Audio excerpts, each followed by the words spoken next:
Hi everybody, welcome to day 3, April 3rd. Okay, still doing this thing. I have 2 sleeping kids in rooms near me and a husband who's sitting in the driveway because I asked him to please do not disturb me because I think that this is gonna be the most quiet opportunity I have today. So fingers crossed. We're only 3 days in, so in the next 30, I'm sure you will meet the kids and everybody at some point, but not today.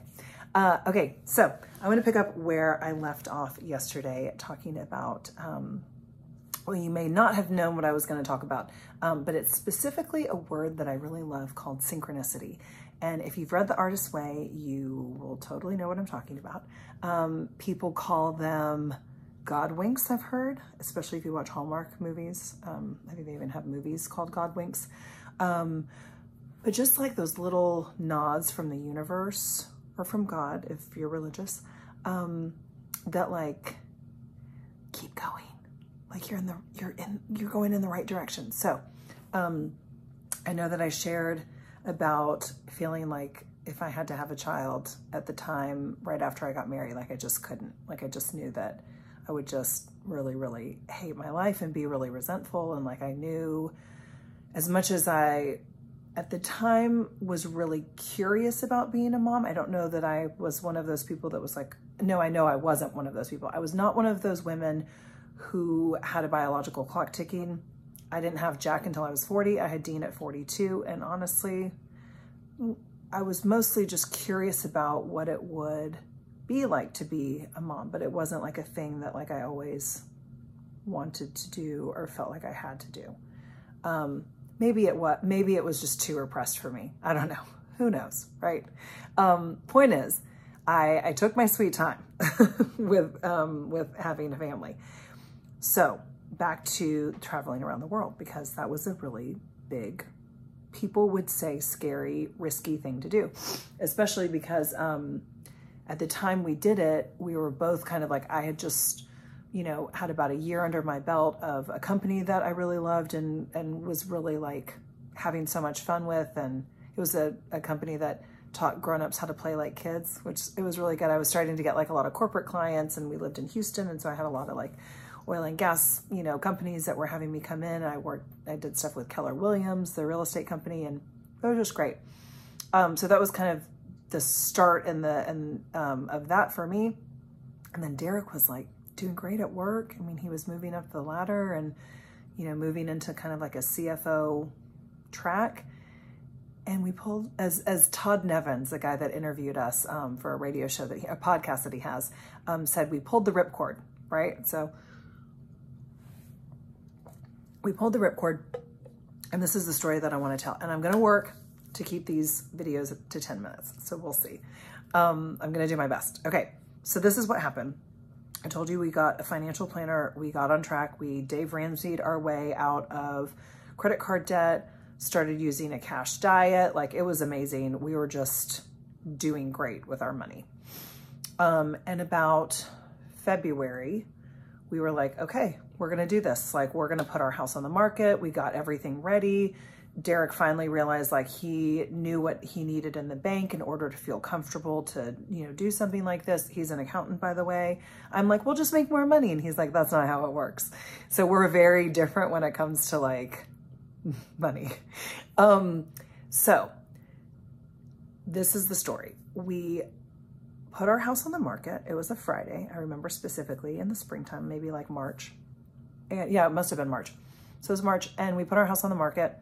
And we're going to do this, and he's going to quit. He's going to quit. We'll close on it in May, we figure, and we'll be out and traveling around the world starting in May. And the day we put our house on the market at 10:30 in the morning, I had just gotten out of a yoga class. Derek calls me, and he's like, I just got out of a meeting, and I think they're going to ask us to move to England. And I was like, oh, okay. And he said, and I just want to know before they come and ask me that, like, what do you think about that? And I said, will they let us take Barney? That's our one dog at the time. And he was like, yeah, I mean, of course, like they'll totally do that. That's fine. And I was like, then yeah, that sounds great. I'll totally move to England. So sure enough, he calls me later that afternoon and he was like, looks like we're moving to England. I was like, you've got to be kidding me. So it's great. So now he's not quitting his job. He's going to go and do a 6-month contract in England, and it can only be 6 months, which will take us to October because of tax reasons and work visa stuff. So I was like, so wait a minute, we're going to sell our house and they're going to pay for us to live in England. You guys can start seeing where I'm going with this. They're going to pay for us to move to England, and they're going to pay for us to live in England, not like eating and stuff, but like our accommodations. They're going to pay for, and you're still going to get paid for another 6 months. And he was like, yeah. So you can see that now our money situation just got even better, right? Because, I mean, we don't have a mortgage, we don't have rent to pay, like we don't have any real cost of living. So this happens, and then we get over there, we're having a great time, love living in England. I mean, it was just a magical experience. We're living in Northern England and Yorkshire, you know, in Leeds, and make some of the greatest friends of our lives. If you're watching, I love you guys. We need to get back there soon. And then we're getting closer to October. And I was like, so how does this work? If you leave in October, then you wouldn't get your end of year bonus, right? And he was like, yeah, no, I wouldn't get my end of year bonus. And I was like, oh, well, that's like so close. Like May was one thing, but then to get all the way to October and then like miss it by 2 months, like I come from a sales background. So like our bonuses were everything. So I was like, well, you really do want to get to that bonus. You know, that makes sense. And Derek was like, well, and really for the project, it makes sense. And I was like, well, what do you mean? He said, well, the project is going to Romania, and the guy that's going to replace me will not move before January. He's got a young child, and like, he's not going to do that before January. So there's like a 2-month gap of nobody running this project. So of course I'm like, hello, why don't we move to Romania? He was like, you want to move to Romania? And I was like, yeah, let's just get you to the end of the year. And then, you know, that'll be great. And so he talks to his boss, and his boss is like, that would be amazing. You guys would do that? Like, let's move you guys to Romania. So y'all, we moved to Romania, which people always ask me, like, how did you guys end up in Romania? So we moved to Romania. We moved to Romania 1 week before Halloween. I remember specifically because we went to Transylvania, which is amazing, where Dracula, the story of Dracula exists, the weekend of Halloween. So we get there the week before Halloween, and I remember the plane touching down on the runway. We've got our dog, I think, in the airplane. We've got all of our stuff packed up. We like did not think we were going to stay that long, so we have no winter clothes, right? Like we thought we were leaving England in October and we'd be back in Texas. So we're just like going to the outlet malls in England to like get coats and stuff, jeans.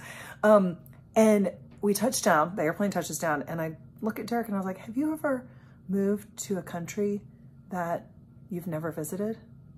And he was like, you know, I don't think I've ever done that. And I was like, me neither. I've done some crazy stuff, but I've never done that. And so we both just had this really good giggle, and we moved to Romania, and we had the most magical time. We loved living there. It was so fun. It was such a great experience. It was 2 months.